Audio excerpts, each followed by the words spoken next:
प्यारे बच्चों, फिर से आपका स्वागत है। अब हम पार्ट्स ऑफ स्पीच के नेक्स्ट पार्ट नंबर 7 का अध्ययन करेंगे। इससे पहले हम noun, pronoun, verb, adjective, adverb, preposition का विस्तार से अध्ययन कर चुके हैं। It is part number 7.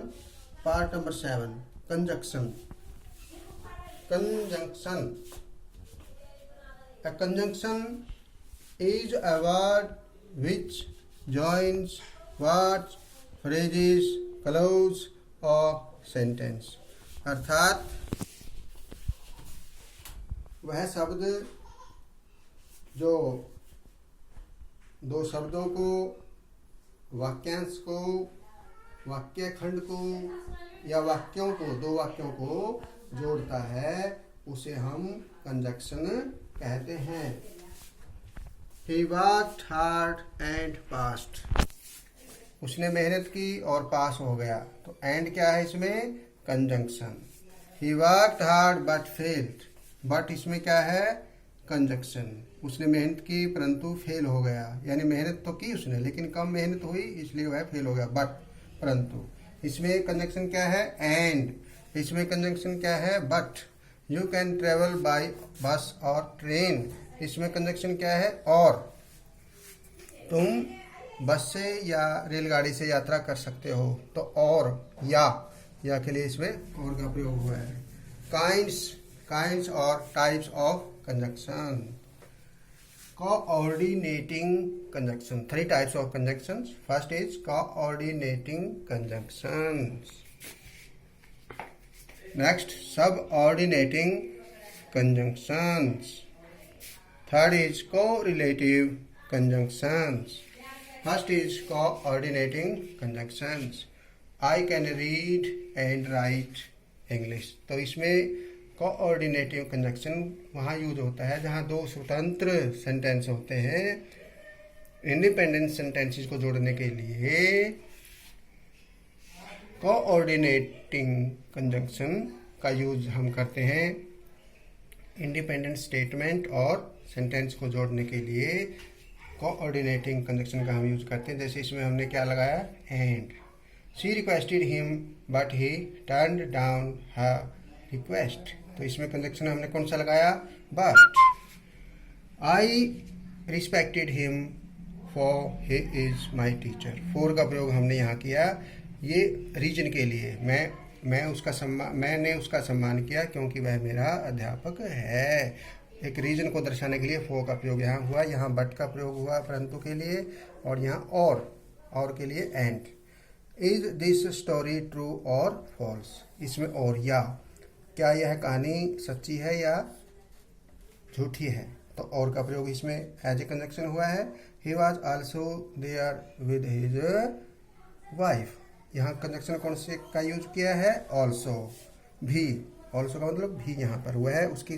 वह भी नहीं, वाइफ के साथ वह था भी के रूप में यहाँ पर ऑल्सो। I was annoyed. मैं चिंतित था। स्टिल, फिर भी। Still I kept quiet. मैं शांत रहा। तो स्टिल का प्रयोग यहाँ as a conjunction. I am all right. Only I am busy. Only का प्रयोग हमने यहाँ पर कोऑर्डिनेटिंग कंजंक्शन के रूप में किया। So these are examples of coordinating conjunctions. And, but, for, or, also, still, only. Next are subordinating conjunctions. I will talk to her after she returns my money. तो यहाँ सबऑर्डिनेटिंग कंजंक्शन में after का प्रयोग हमने किया। आप ये मानेंगे कि सबऑर्डिनेटिंग जो कंजंक्शन होते हैं वहाँ यूज होते हैं जहाँ एक स्वतंत्र सेंटेंस होता है इंडिपेंडेंट, और दूसरा उस पर डिपेंडेंट होता है। यानी दूसरी स्टेटमेंट, दो स्टेटमेंट हुई, एक इंडिपेंडेंट है, स्वतंत्र स्टेटमेंट है, और दूसरी इंडिपेंडेंट नहीं है, डिपेंडेंट है, यानी उस पर आश्रित है दूसरी statement. After, I could not come because I was ill. कारण इसमें दर्शाया है, रीजन बिकॉज के लिए, तो बिकॉज इसमें आ गया। You will pass if you work hard, तुम पास हो जाओगे यदि मेहनत करोगे, तो कंडीशन है यहाँ पर इफ के रूप में, तो ये सब ऑर्डिनेटिंग कंजक्शन है। It is not sure that he will come, that का प्रयोग यहाँ हमने किया है as a subordinating conjunction. Will you wait till I come, क्या तुम इंतजार करोगे जब तक मैं आऊँ, जब तक यानी तब तक, तब तक। They will stay here until the rain stopped, जब तक वर्षा नहीं रुकती, जब तक नहीं, जब तक नहीं, अनटिल।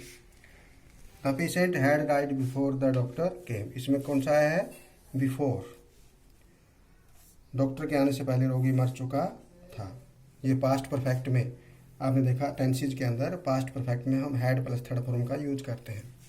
ये डबल स्टेटमेंट है, बिफोर है, बिफोर से पहले हैड प्लस थर्ड फॉर्म यानी past perfect, and after before the doctor came second form.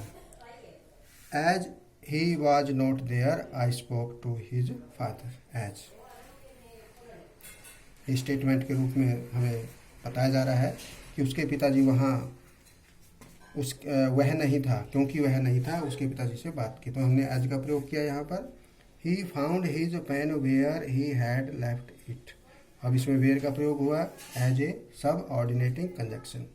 Next is can you tell me when they are coming, तो इसमें व्हेन का प्रयोग हुआ, इसमें समय को, टाइम को दर्शाया गया है, व्हेन, वह कब, मुझे, कैन यू टेल मी, क्या तुम मुझे बताओगे वह कब आ रहे, वे कब आ रहे हैं। तो अनलेस का प्रयोग भी इसमें होता है, व्हाइल का प्रयोग भी होता है, दो का प्रयोग होता है।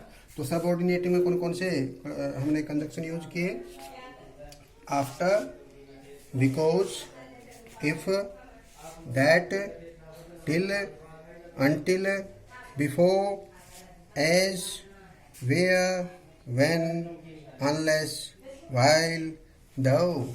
नेक्स्ट आ कोरिलेटिव कंजक्शन।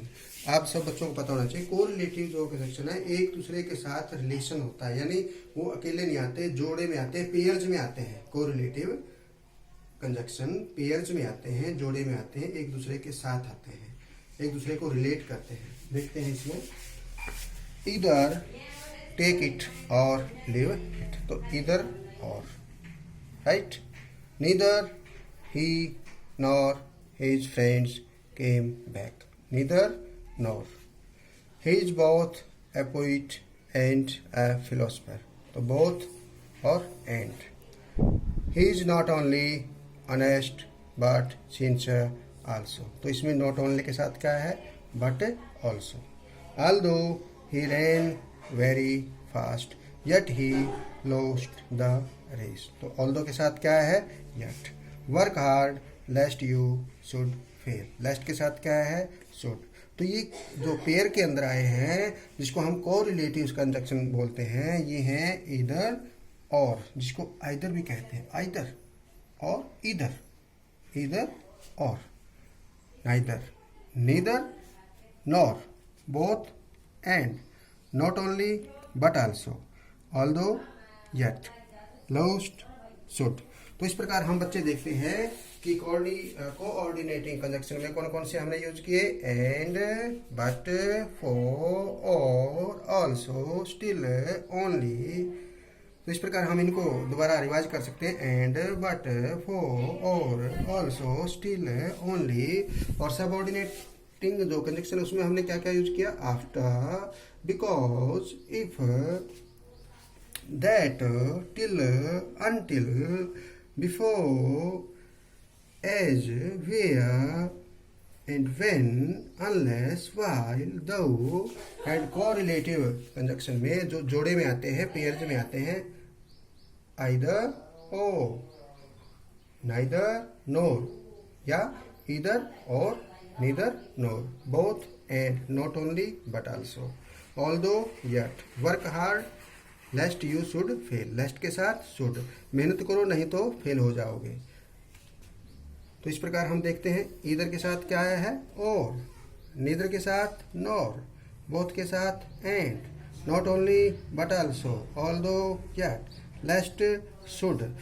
तो प्यारे बच्चों, हमने देखा कि किस प्रकार एक सेंटेंस के पूर्ण अर्थ के लिए कंजक्शन का बहुत ही महत्वपूर्ण स्थान होता है। आप सभी बच्चे इस वीडियो को बार बार देखेंगे, समझेंगे और आपस में एक दूसरे साथी को, अपने साथी को बताएंगे।